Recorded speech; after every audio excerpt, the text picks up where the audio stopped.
Good manufacturing practices can be overwhelming and confusing.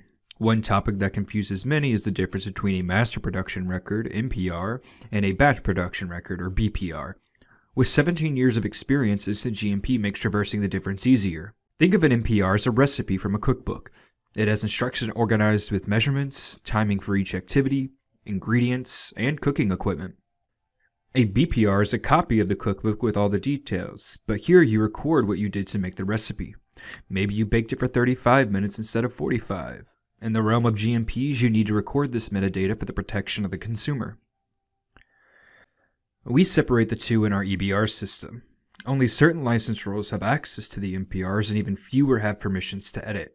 Here your authors get to write the recipe, talk about the product, the amount that needs to be produced.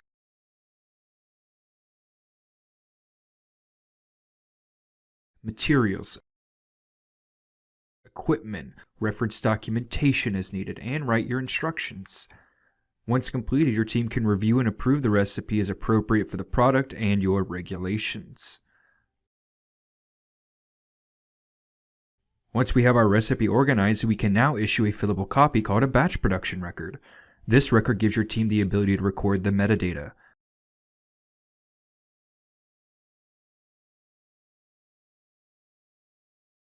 See which lots of ingredients have been used, track time of activities, and timestamp all signed activities.